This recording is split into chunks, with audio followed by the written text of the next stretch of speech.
শুভ সন্ধ্যা। আধুনিক বিদ্যাচর্চা পরিবারে আপনাদের সকলকে স্বাগত এবং অভিনন্দন জানাই।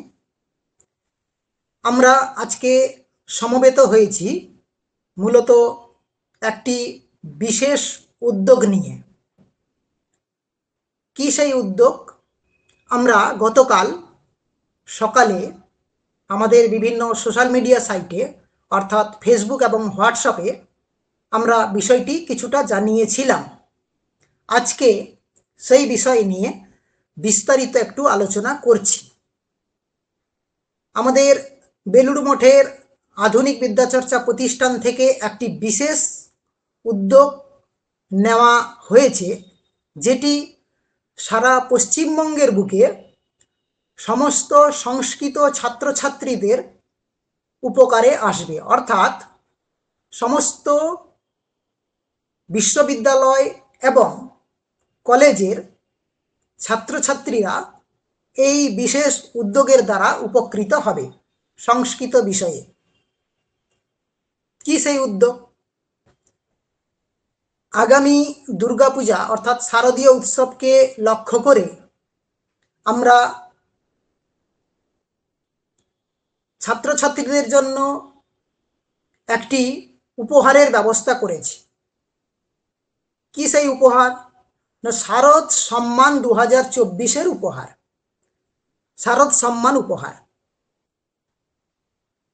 এটি আমরা মোট 11,000 টাকার পুরস্কার দেব সমস্ত পশ্চিমবঙ্গের সংস্কৃত ছাত্রছাত্রী যারা আছেন তাদের উদ্দেশ্যে।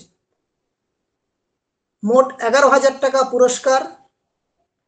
প্রথম পুরস্কার থাকবে 5,000 টাকা, দ্বিতীয় পুরস্কার থাকবে 3,000 টাকা, তৃতীয় পুরস্কার থাকবে 1,000 টাকা, যেটি 3 জন পাবেন। তৃতীয় পুরস্কারটি 3 জন পাবেন। আবার বলি, প্রথম পুরস্কার 5,000 টাকা, দ্বিতীয় পুরস্কার 3,000 টাকা, তৃতীয় পুরস্কার 1,000 টাকা করে 3 জন পাবেন। এবার আসি, এই পুরস্কার কারা যোগ্য বা কারা আবেদন করতে পারবেন এই পুরস্কারের জন্য। শারদীয় সম্মান 2024 এই পুরস্কারের জন্য কারা আবেদন করতে পারবেন আমরা গতকাল কিছুটা জানিয়েছিলাম। যারা MA-তে ফর্ম ফিল আপ করছেন, অর্থাৎ MA-তে অ্যাডমিশন হবেন, অথবা MA পাঠরত, ফার্স্ট সেমিস্টার হোক, সেকেন্ড সেমিস্টার হোক, থার্ড সেমিস্টার হোক, অথবা ফোর্থ সেমিস্টার হোক, MA পাঠরত এবং MA যারা উত্তীর্ণ হয়ে গেছে সংস্কৃত বিষয়ে। উত্তীর্ণ বলতে আমরা সদ্য উত্তীর্ণ 2024 এবং 2023 দুটো ইয়ারকে ধরছি। অর্থাৎ 2024-এ যারা MA উত্তীর্ণ হয়েছে এবং 2023-এ যারা MA উত্তীর্ণ হয়েছে, এই পুরস্কার কেবলমাত্র তাদের জন্য। আর MA পাঠরত যারা MA-এর জন্য আবেদন করছেন তাদের জন্য এই পুরস্কার। এবার আসি, এই পুরস্কার কিভাবে আমরা দেব, অর্থাৎ এই পুরস্কারের জন্য কাদের নির্বাচন করব এবং কিভাবে। এটি দুটো পদ্ধতি থাকবে। প্রথম হলো লিখিত পরীক্ষা, অর্থাৎ আমরা 50 মার্কের একটি লিখিত পরীক্ষা নেব। দ্বিতীয় স্টেপ হচ্ছে আমরা ইন্টারভিউ প্রসেস, অর্থাৎ 20 মার্কের একটি ইন্টারভিউ নেব। প্রথমে লিখিত পরীক্ষা দিতে হবে। আমাদের নির্দিষ্ট কিছু সিলেবাস থাকবে, খুব সিলেবাস বড় নয়। নেটের বিষয় আছে এমন কয়েকটি বই, ম্যাক্সিমাম হলে 10 থেকে 12টি বই আমরা সিলেক্ট করে দেব, 10টি বই।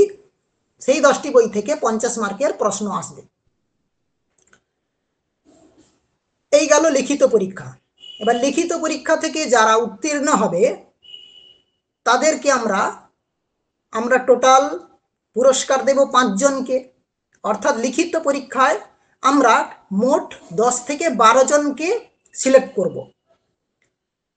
যে 12 জনকে সিলেক্ট করব ইন্টারভিউ প্রসেসের জন্য, সেই 12 জনের থেকে 5 জন পুরস্কারটি পাবেন। ইন্টারভিউ প্রসেসে যারা উত্তীর্ণ হবেন তাদের থেকে আমরা 5 জনকে সিলেক্ট করব এই পুরস্কারের জন্য।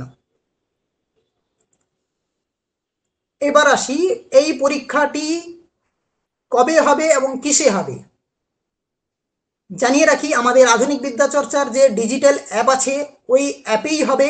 আমরা ডেটটি খুব শীঘ্রই ঘোষণা করব, সেটা আমরা জানিয়ে দেব ডেট এবং টাইম। এবং ওই ডেট এবং ওই টাইমের মধ্যে নির্দিষ্ট একটি টাইম থাকবে, ওই টাইমের মধ্যে আপনাকে পরীক্ষাটা দিতে হবে। টাইম পেরিয়ে গেলে কিন্তু ওইটা বিবেচিত হবে না। নির্দিষ্ট টাইমের মধ্যে আপনাকে পরীক্ষা দিয়ে সাবমিট করতে হবে। তারপরে আমরা দেখব যারা সাবমিট করেছেন কত মিনিটের মধ্যে সাবমিট করেছেন, আপনি আগেও সাবমিট করে দিতে পারেন, কত মিনিটের মধ্যে সাবমিট করেছেন এবং কত পেয়েছেন। হয়তো দেখা গেল 4 জন পেয়েছেন, 50-এর মধ্যে 45 পেয়েছেন 4 জন। আমরা তাদেরকে 4 জনের কাছ থেকে আমরা দেখব যে কে আগে সাবমিট করেছে, অর্থাৎ নির্দিষ্ট যে টাইম দেওয়া থাকবে সেই টাইমের আগে কে সাবমিট করেছেন, সেই সাবমিট অনুসারে আমরা ওনাকে বিবেচনা করব। এবার বলে রাখি কি কি করতে হবে আর কি কি করতে হবে না। যেটি করতে হবে সেটি হলো, আমরা আজকে একটি গুগল ফর্ম দেব, সেই ফর্মে আপনি ফর্মটি ফিল আপ করবেন। ফর্মটি ফিল আপ করার পরে সাবমিট করার পরে একটি হোয়াটসঅ্যাপ গ্রুপের লিঙ্ক পাবেন। ওই হোয়াটসঅ্যাপ গ্রুপের লিঙ্কে আপনাকে জয়েন হতে হবে হোয়াটসঅ্যাপে, এবং আমাদের একটি ফোন নাম্বার দেওয়া থাকবে, সেই ফোন নাম্বারটি আপনাকে সেভ করতে হবে, কারণ আমরা আপনাকে পার্সোনালিভাবে সমস্ত পরীক্ষার ডিটেলস সমস্ত কিছু আমরা আপনাকে পার্সোনালিভাবে ইন্টারভিউ প্রসেসের ডিটেলস, পরীক্ষার ডিটেলস, সিলেবাস আমরা আপনাকে পার্সোনালভাবে পাঠিয়ে দেব। অর্থাৎ আপনি গুগল ফর্মটি ফিল আপ করে গ্রুপে জয়েন হবেন, তারপরে ফোন নাম্বারটা সেভ করে রাখবেন, আমরা সেই ফোন নাম্বার থেকে আপনাকে মেসেজ করব পরীক্ষার ডেট ইত্যাদি বিষয়। এটা অবশ্যই করতে হবে। এটা না করলে আপনি যদি পুরস্কারের জন্য বিবেচিত হন তাহলে আপনাকে আপনি পুরস্কারের জন্য গ্রহণযোগ্য পাবেন না, যদি আপনি গুগল ফর্মটি আপনি না ফিল আপ করেন। তার জন্য আপনাকে প্রথম হচ্ছে আপনাকে গুগল ফর্মটি ফিল আপ করে গ্রুপে জয়েন হতে হবে, তারপর আপনাকে ফোন নাম্বারটা সেভ করে রাখতে হবে, তবে গিয়ে আপনি পুরস্কারের জন্য বিবেচিত হবেন। এবার আমি যেটা বললাম যে MA পাঠরত এবং MA 23 এবং 24 সালে যারা উত্তীর্ণ হয়েছেন তারাই পরীক্ষার জন্য বিবেচিত হবেন। বাকি তার আগে MA পাস করেছেন বা অন্যান্যরা পরীক্ষা দিতে পারেন অবশ্যই, কিন্তু আপনারা পুরস্কারের জন্য গ্রহণযোগ্য নয়, অর্থাৎ পুরস্কারের জন্য আপনি বিবেচিত হতে পারবেন না। এবার আসি ডকুমেন্টস ভেরিফিকেশন ইত্যাদি বিষয়। আপনি গুগল ফর্মে আপনার সঠিক তথ্যটি লিখবেন, তারপরে আমরা এখন সেই তথ্যটি যাচাই করব না, আপনি পরীক্ষা দিন।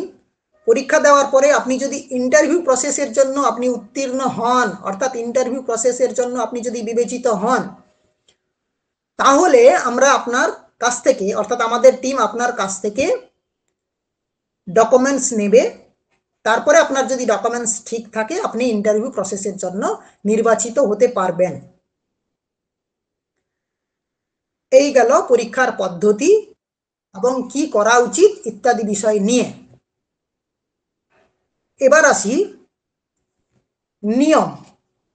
কিছু নিয়ম থাকবে, আমাদের প্রতিষ্ঠানগত কিছু নিয়ম আছে, সেই নিয়মকে আপনাকে অবলম্বন করতে হবে, অর্থাৎ সেই নিয়মকে আপনাকে মানতে হবে।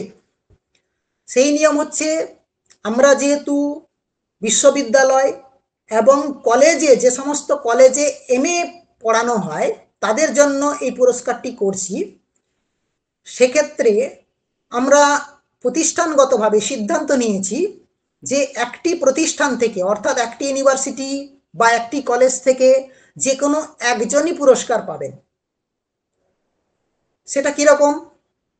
ধরুন একটা ইউনিভার্সিটি থেকে, ইউনিভার্সিটির আন্ডারে কলেজ হতে পারে, কলেজ প্রতিষ্ঠান আলাদা, যদি একটা ইউনিভার্সিটি থেকে 3 জন যদি বিবেচিত হন ইন্টারভিউ প্রসেসের জন্য, তাহলে আমরা প্রথম যে ব্যক্তি তাকেই আমরা গ্রহণযোগ্য বলে বিবেচিত করব, অর্থাৎ তাকেই আমরা পরে ইন্টারভিউ প্রসেসের জন্য আমরা সুযোগ দেব। বাকি দুজন কিন্তু পাবেন না, এই কারণে যেহেতু আপনার ইউনিভার্সিটি থেকে বা আপনার প্রতিষ্ঠান থেকে একজন অলরেডি র্যাঙ্ক করে গেছেন। এইটা আমাদের প্রতিষ্ঠানগত সিদ্ধান্ত, অর্থাৎ আমরা চাইছি পাঁচজনকে যে দেব, 5টি প্রতিষ্ঠান থেকে স্টুডেন্ট যাতে পায়। একটি প্রতিষ্ঠান থেকে 5জন পাবে আমরা সেটা চাইছি না, বিভিন্ন প্রতিষ্ঠান থেকে যাতে সকলেই পায়, অর্থাৎ প্রত্যেকটি প্রতিষ্ঠান থেকে যাতে একজন পায়, তার জন্য আমাদের এই সিদ্ধান্ত। এটা আপনাকে মানতে হবে। বাকি আপনি আজকে আমি এরপরে আপনি গুগল ফর্ম দিয়ে দেব, আপনি গুগল ফর্মটি ফিল আপ করে অবশ্যই গ্রুপে জয়েন হবেন। তারপর আমরা সেই গ্রুপে এবং পার্সোনালিভাবে পরীক্ষার সিলেবাস, পরীক্ষার ডেট প্রভৃতি সংক্রান্ত যাবতীয় যে তথ্য আমরা আপনাকে সেন্ড করে দেব। এই হলো আমাদের শারদ সম্মান 2024 যে উপহার বা পুরস্কার, সেই পুরস্কারের নিয়মাবলী। আবার বলে রাখি, 11,000 টাকার মোট পুরস্কার। কারা বিবেচিত হতে পারবেন? যারা MA পাঠরত, MA-তে ভর্তি হবেন, অথবা MA কমপ্লিট হয়েছে 2023 এবং 24 সাল, আমরা এই দুটো সালকেই গ্রহণযোগ্য বলে মনে করছি, এই দুটো সালকেই আমরা নিচ্ছি। এই দুটো সালে যারা উত্তীর্ণ হয়েছেন তাদেরকেও আমরা এই পুরস্কারের জন্য আবেদন করতে জানাচ্ছি। বাকি সকলে আবেদন করতে পারেন, এক্সাম দিতে পারেন, অসুবিধে নেই। কিন্তু আমরা যে নিয়ম, আমাদের যে নিয়ম, সেই নিয়ম অনুসারে যারা আসবেন বা যারা সেই নিয়ম অনুসারে পড়বেন, কেবলমাত্র তাদেরকেই আমরা পুরস্কারের পাওয়ার যোগ্য বলে আমরা বিবেচনা করব এবং সেটা দেব। ধন্যবাদ, ভালো থাকবেন। আধুনিক বিদ্যাচর্চা পরিবারের পক্ষ থেকে সকলকে ধন্যবাদ এবং নমস্কার জানাই।